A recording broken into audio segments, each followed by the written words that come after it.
I thought my biggest pain was my failing knees, but the real pain came from my own sister. I saved $24,000 for my surgery. She stole it and bought herself a shiny car. I watched her drive around, smiling while I could barely walk. She called me old, selfish, and worthless. But karma took everything back: her car, her job, even the respect of her children. And when she crawled back begging me for mercy, I finally said the word she feared most. You destroyed your own future. I choose peace. This is a story of betrayal, pain, and sweet justice. I never thought I'd be telling this story, but here I am. Imagine this. You've worked your whole life, you've saved carefully, you've trusted your family, and then, in a moment when you needed help the most, the person you trusted the most took everything from you. That's exactly what happened to me. And the worst part? It was my own sister who did it. Let me take you back a little. I'm in my late 60s now. I've always been the quiet one in the family. Worked hard, raised my kids, paid off my little house. I'm not rich, but I had something saved. I had around $24,000 put aside, and that money was supposed to be for a surgery I desperately needed. My knees had gotten so bad that I could barely walk without pain. The doctor told me, plain and simple, if you don't get this knee replacement soon, you'll be in a wheelchair within a year. So I had my plan. I had the money. I had the dates set. And then came my sister, Linda. Linda has always been, well, let's just say different. She's the baby of the family, always spoiled, always thinking she deserves more. Growing up, Mom gave her everything because she was the youngest. And I was told to be the responsible one. I can't count how many times I babysat her kids, lent her money, or bailed her out when she made poor choices. But she's my sister. That's what family does, right? At least, that's what I believed. A month before my surgery, Linda came to visit. She sat at my kitchen table, drinking coffee, looking all nervous. I need your help, she said. I thought maybe it was about her son again, or her bills. But no, she wanted to buy a new car. Not just any car, a shiny SUV that she claimed she needed because her old car wasn't reliable anymore. I laughed at first. Linda, I can't help you with that. You know I have surgery coming up. That money's for my medical bills. But she didn't smile. Her eyes narrowed. You have insurance. You'll be fine. I'm family. I need you to step up for me like I've always stepped up for you. I was stunned. What are you talking about? You've never. Linda, this is my health we're talking about. She left angry that day, slamming the door. I didn't think much of it. I figured she was just being dramatic like always. But then one morning I logged into my bank account and almost fainted. Every single cent of my surgery fund was gone. $24,000. Vanished. At first, I thought it was fraud. I called the bank in a panic. But no, the withdrawal was made with my account information. A transfer to Linda's account. I couldn't breathe. I called her immediately. Linda, what the hell did you do? She didn't even deny it. Oh, relax. I'll pay you back. I just needed it now. You're old. You'll get more money eventually. Don't be so selfish. I swear my hands were shaking. Selfish? Selfish? That money was for my knees. Without it, I can't even walk properly. She scoffed. You're overreacting. I've always wanted this car. I deserve something nice. You'll be fine. And then she hung up on me. I was in shock. I didn't even tell my kids right away because I was so embarrassed. Imagine being robbed by your own sister. How do you even explain that? But when I saw her 2 days later, driving around town in that brand new SUV, smiling like the queen of the world, something in me snapped. I thought, she took my future, my health, my independence, and she thinks she can just get away with it? I confronted her in her driveway. My voice was shaking, but I yelled, You stole from me. You stole my surgery money. She crossed her arms and said, It's not stealing. It's borrowing. Stop acting like such a victim. Neighbors peeked through their curtains. Her husband came outside, trying to calm us down. But I didn't care. I told her, right there in front of everyone, I'm taking this to the police if you don't return the money. And that's when she smirked, the coldest smirk I've ever seen. Go ahead. No one will believe you. You gave me permission. You've always given me money. Why should this be any different? That night, I cried harder than I had in years. I felt betrayed, humiliated, and trapped. Without that money, my surgery was postponed indefinitely. My pain got worse every single day. And Linda? She strutted around town like she'd just won the lottery. That's where I'll pause this first part of my story, because what happened next was even more shocking. Let's just say, karma has a way of catching up with people. And when it came for Linda, it came hard. But I'll get into that in part 2. For now, let me leave you with this. Family should protect you, not destroy you. When the people closest to us betray us, the wound cuts deeper than anything else. And yet, sometimes justice has a way of finding its way back, even if it takes time. After that night, in her driveway, I felt completely broken. I could hardly sleep. Every time I closed my eyes, I saw Linda's smug smile as she leaned against her shiny new car, daring me to do something. My pain was getting worse, my surgery was on hold, and I was left wondering if I was really powerless. For weeks, I stayed quiet. My kids noticed I was limping more and asked me about it. I lied. I said the hospital was rescheduling me, that things were complicated with insurance. But inside, I was dying of shame. How could I admit that my own sister had stolen from me? How could I tell them that their aunt had chosen leather seats and a new paint job over my ability to walk? But secrets don't stay buried forever. One Sunday, my son Mark came over to mow the lawn. He found me sitting on the porch, holding my knee in pain. He dropped the mower and ran over. "Mom, what's going on?" "You're worse than before." I couldn't hold it anymore. The words just poured out of me. Linda took the money. All of it. The surgery money. She bought that stupid SUV. Mark stared at me like he couldn't believe it. "She what?" His voice cracked in anger. "Are you telling me Aunt Linda stole your savings?" I nodded, crying. "I didn't want to tell you. I felt so stupid. She's my sister. I thought she would help me, not destroy me." Mark didn't waste a second. He grabbed his keys. "I'm going over there right now." "Wait," I shouted. "Don't. Please. I don't want the family torn apart." He turned back to me, his face red with fury. "She already tore it apart, Mom. You don't deserve this." Within an hour, my kids knew everything. My daughter called me crying. "Mom, how could you hide this from us? She stole your health. We're not letting this go." That night, there was a family meeting at my house. My kids, their spouses, even my grandkids running around in the living room while the adults whispered heatedly in the kitchen. The anger in the air was thick. Finally, Mark slammed his hand on the table. "We're pressing charges. This is theft, plain and simple." But I hesitated. My voice was small. "She's my sister. I don't want to see her in jail."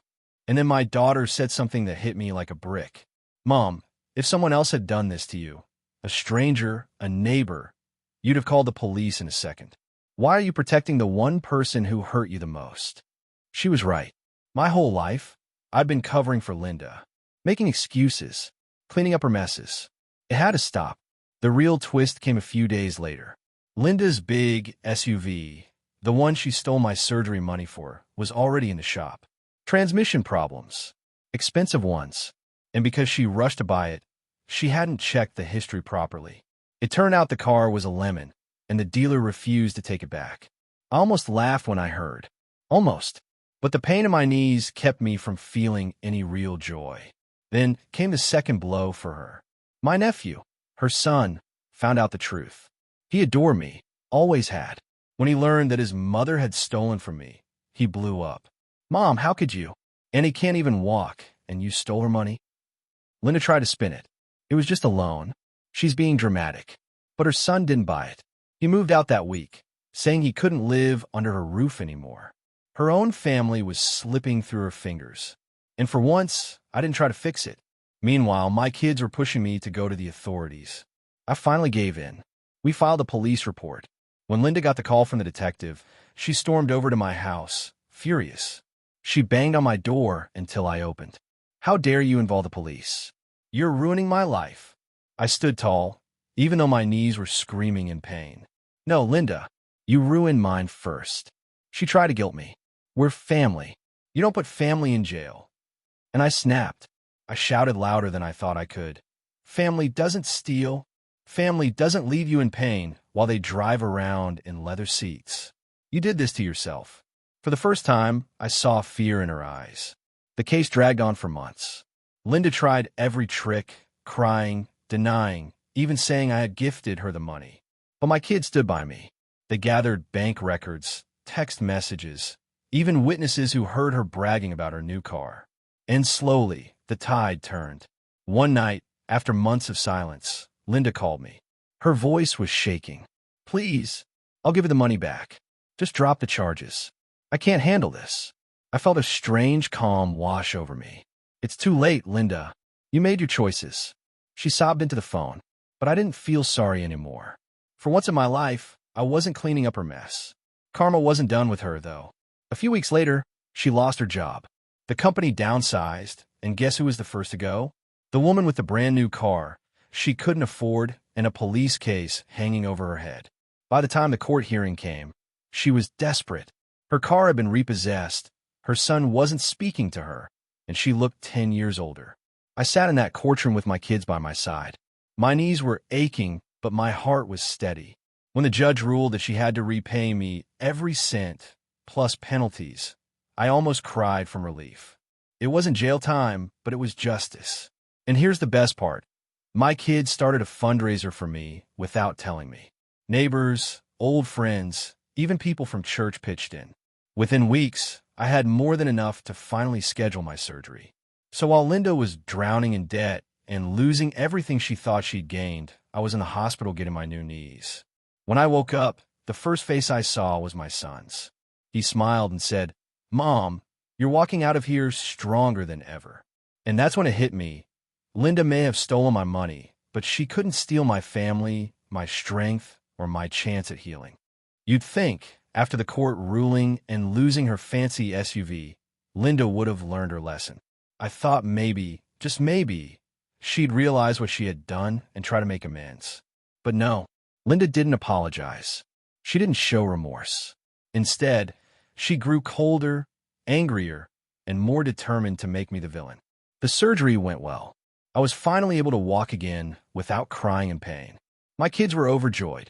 I felt like I had been given a second chance at life. But just as I started to heal physically, Linda decided she wasn't done hurting me emotionally. It started with whispers. One of my neighbors came by one afternoon and said, "I ran into Linda at the store. She told me you lied in court. Said you tricked her into signing some papers and that the judge got it wrong." My stomach dropped. What? That's not true at all. The neighbor shook her head sadly. I know, but she's telling everyone who'll listen.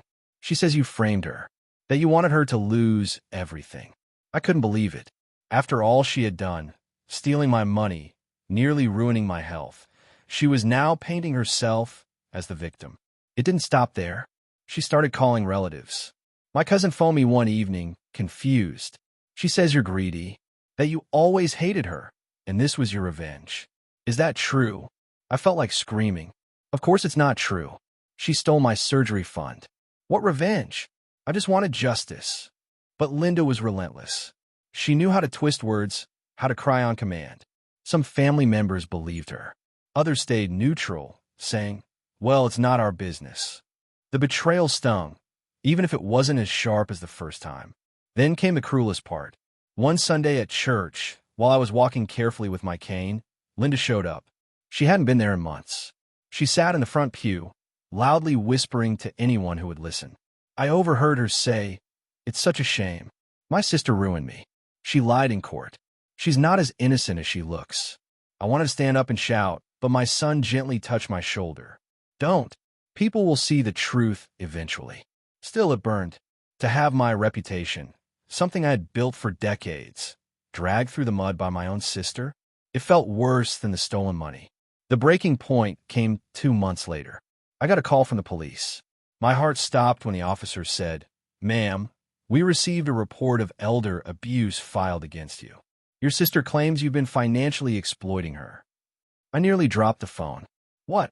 She's the one who stole from me. The officer was calm, but firm. "We're obligated to investigate. Please come to the station this week." I was shaking all over. Linda had gone so far as to file a false report, accusing me of abuse. It felt like I was living in some twisted nightmare. When I told my kids, they were furious. My daughter shouted, "She's lost her mind. This is beyond evil." At the police station, I handed over every document I had, bank records, the court judgment, proof that she was the one who had taken from me. The officer nodded, saying, "Don't worry. It's clear she's lying. But we have to go through the process."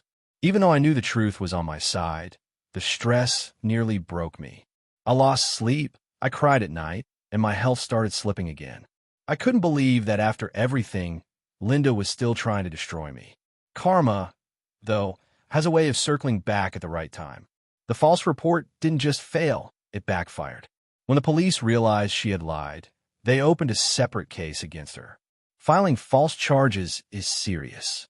Suddenly, Linda wasn't just the woman who had stolen money. She was now facing the possibility of real criminal consequences. Word spread fast. Those relatives who had doubted me, they started calling, apologizing. "We're so sorry. We didn't realize how far gone she was." Even the church congregation turned on her. The same people she had whispered lies to now avoided her like the plague. But Linda didn't stop. She came to my house one evening, pounding on the door. When I opened it, she looked like a ghost, messy hair, pale face, shaking hands. "You ruined my life," she screamed. "You wanted this from the start." I stood there calm, cane in hand. "No, Linda, you ruined your own life. You stole from me. You lied. You filed false charges. You did this to yourself."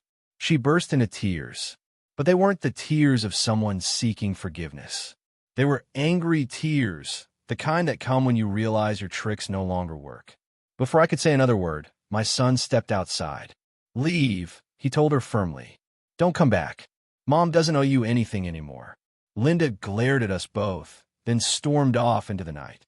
That was the last time she showed up at my door. In the weeks that followed, I started to feel lighter. Yes, some family bonds were damaged, maybe forever. But I realized something important. I had allowed Linda to manipulate me my whole life. From childhood, I had been the responsible one, the fixer, the one who made excuses for her. Not anymore. For the first time in decades, I felt free. My knees were healing. My kids were closer to me than ever. And the people who truly mattered knew the truth. Linda, on the other hand, was isolated, bitter, and drowning in the mess she had created. You'd think, after all the lies, the court case, and the failed attempt to frame me, Linda would finally back off. But if there's one thing I've learned about my sister, it's that her greed has no bottom. When our mother passed away, I was heartbroken. Mom had lived a long life, but losing her was still devastating. The funeral was quiet, heavy with sorrow. I was grateful to have my kids with me, holding me up through the grief. Linda showed up too, of course. She cried louder than anyone, clutching tissues and making sure everyone saw her tears. But I knew her well enough to see it wasn't just grief, it was calculation. Because where there's death, there's an inheritance. A week later, the family gathered at the lawyer's office for the reading of Mom's will. I didn't expect much. Mom had never been wealthy. Just a small house, some savings, a few family heirlooms. What mattered most to me were the memories, the photos, the little trinkets I remembered from childhood. Linda, on the other hand, sat with a gleam in her eyes, tapping her manicured nails on the table. I knew that look. It was the look of someone already counting money she hadn't even received yet. The lawyer cleared his throat and began. Mom's house was to be sold, and the proceeds split evenly between the two of us. Her savings, about $15,000, were also to be split. And then came the personal items, jewelry, old photo albums, Mom's wedding ring. When the lawyer read that the wedding ring was to come to me, because I was the eldest daughter and had taken care of Mom in her final years, Linda's face twisted. She actually gasped out loud. "That's not fair," she snapped. "Mom always promised that ring to me." The lawyer shook his head. "It's written here, very clearly. The ring goes to your sister." Linda's voice rose. "She tricked Mom. She manipulated her." I felt my cheeks flush with anger. "Linda, stop. Mom made her choices. Respect them." But Linda didn't respect anything. Within days, she started scheming. First, she refused to sign the papers to sell the house. She dragged the process out, claiming she needed time to grieve. But behind the scenes, she was trying to convince relatives that I had forced Mom to change the will. One cousin even called me, saying, Linda says you pressured your mother when she was sick. Is that true? I was furious. Absolutely not. Mom was a sound mind. She chose what she wanted. Don't believe Linda's lies. But the lies kept spreading. Linda wanted the house for herself. She didn't have the money to buy me out, but she insisted she deserved it. She even marched into the lawyer's office demanding that he redo the will. He politely told her that wasn't possible. She stormed out, slamming the door. Things escalated when she showed up at Mom's house one evening. I had gone there with my daughter to collect a few boxes of photo albums, as the lawyer had instructed. We found Linda already inside, digging through drawers. "What are you doing here?" I demanded. She held up Mom's pearl necklace. "Taking what should be mine. You've stolen enough from me." My daughter stepped forward. "That's not yours, Aunt Linda. Put it back." Linda sneered. "Oh, shut up. Your mother has poisoned you against me." I couldn't believe what I was seeing. My sister, ransacking our dead mother's house like a thief. "Linda, have some respect. Mom's body isn't even cold in the ground, and you're already looting her things?" Her face twisted with rage. "Respect? Don't talk to me about respect after you stole my inheritance." That's when I realized this wasn't just greed. This was obsession. She truly believed the world owed her everything, even if she had to tear me apart to get it. I finally had to call the police. Imagine that, calling the police on your own sister again. When the officers arrived, Linda screamed and cried, saying I was kicking her out of her own mother's home. But the officer looked at the will, looked at me, and calmly said, "Ma'am, you need to leave. This isn't yours." Linda was escorted out, wailing like a child. I stood there shaking, clutching the pearl necklace in my hand, wondering how we had reached this point. The legal battle dragged on for months. Linda filed objections, appealed the will, tried to stall the sale of the house. But every time, the courts sided with me. The will was crystal clear. She was wasting money she didn't have on lawyers she couldn't afford. Her financial situation grew worse. She was drowning in debt from the SUV fiasco, behind on her rent, and now paying legal fees she had no way of covering. And still, she kept fighting like a gambler who refuses to walk away, even after losing everything. Finally, the judge had enough. At the last hearing, he slammed his gavel and said, "This case is closed. The will stands. Any further attempts to contest it will be considered frivolous and subject to penalties." Linda sat there, pale and silent. For once, she had nothing to say. After the hearing, I walked out into the sunshine with my children beside me. I should have felt victorious, but honestly, I just felt tired. Tired of the drama, the lies, the constant battles. Tired of watching my sister self-destruct and drag me through the mud with her. But I also felt a quiet strength. I had stood my ground. I had defended myself, my family, and my mother's wishes. And I realized that Linda could no longer hurt me. Not really. Her power over me was gone. In the months that followed, the house was sold. I used my share to pay off some medical bills and set a little aside for my grandchildren's future. I kept Mom's ring and pearls in a small wooden box on my dresser. Every time I looked at them, I felt her presence, like she was telling me, "You did the right thing." As for Linda, she moved into a tiny apartment on the edge of town. Most of the family stopped talking to her. She became a ghost at gatherings, her name whispered in pity rather than respect. Karma had stripped her of everything she tried to steal. I thought the inheritance battle would be the end. After months of courtrooms, accusations, and tears, I believed Linda and I were finally done. She had lost everything: her car, her job, her reputation, even her chance at Mom's house. I told myself I could finally heal in peace. But with Linda, peace never lasted long. It was a rainy evening when it happened. I was sitting in my living room, sipping tea, listening to the soft patter against the windows. My knees, though still a little stiff, were stronger than they had been in years. For the first time in a long time, I felt calm. And then came the knock. It was loud, desperate, echoing through the house. My stomach sank. Somehow, before I even opened the door, I knew who it was. I pulled it open, and there stood Linda. She was unrecognizable. Her hair was unkempt, her clothes soaked through, mascara streaking down her cheeks. She looked smaller, weaker, broken in a way I had never seen before. "Please," she whispered, her voice cracking. "Please let me in." Against my better judgment, I stepped aside. She stumbled inside, dripping water onto the floor, her hands trembling. For a long moment, neither of us spoke. The only sound was the rain and her uneven breathing. Finally, she collapsed into the armchair and covered her face. "I've lost everything," she sobbed. "The apartment, the car, my son won't speak to me. I have nothing left." I stood there, gripping the edge of the table, unsure what to feel. Part of me wanted to scream, "You did this to yourself." But another part of me, the sisterly part that had always wanted to protect her, ached at the sight of her crumbling. She looked up at me with red, swollen eyes. "I need help. Just a little money to get back on my feet. Please, you're all I have left." My heart pounded. Here it was, the final test. After everything she had stolen, after every lie, every cruel trick, she was asking me to save her again. I took a deep breath.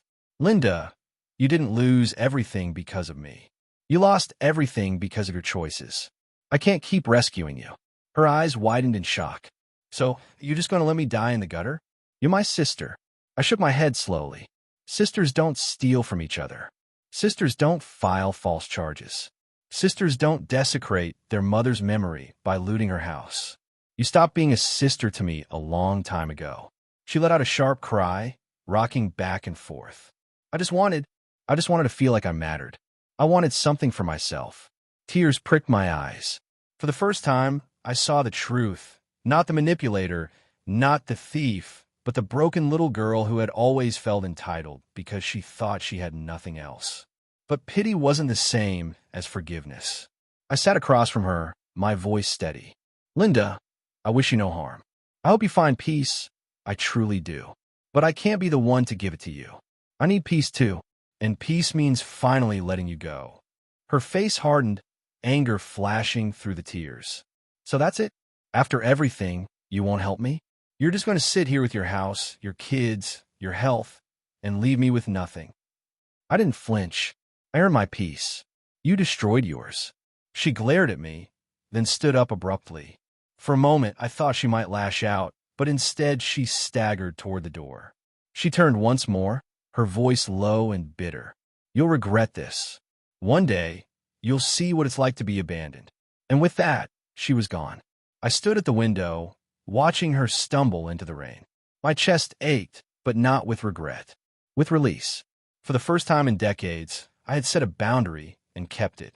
My son called later that night. "Mom, are you okay?" I told him what happened. He was quiet for a long moment, then said, "You did the right thing. You can't save someone who refuses to save themselves." I nodded, even though he couldn't see me. He was right. The weeks that followed were strangely peaceful. No phone calls, no knocks at the door, no more gossip in the family. It was as if Linda had finally vanished from my life. I don't know where she went. Some said she moved out of town. Others heard she was staying with a friend, couch surfing, trying to scrape by. I stopped asking. For my own heart, I had to let her go. And in that silence, I found healing. I walk now without pain. I spend weekend with my grandchildren, laughing, telling stories, watching them run through the yard. Sometimes, when I see my daughter wearing mom's pearls or my son flipping through the old photo albums, I feel a quiet joy. The things that matter most, the love, the memories, the lessons, can never be stolen. Linda may have tried to take my money, my reputation, my peace, but she could never take my dignity. So what's the moral of this story? Family is not defined by blood alone. Family is defined by love, respect, and trust. If someone, even a sister, breaks those bonds, you're not obligated to let them keep hurting you. I learned that forgiveness doesn't mean letting someone back into your life. Sometimes, forgiveness means setting them free and choosing peace for yourself. And sometimes, the sweetest justice is not revenge at all. It's living well, while the person who wronged you is left to face the weight of their own choices. That was the last chapter of my story. My sister stole my surgery money, tried to ruin my reputation, and fought me over our mother's estate. But in the end, she lost everything she tried to take. And I gained something she'll never understand: peace.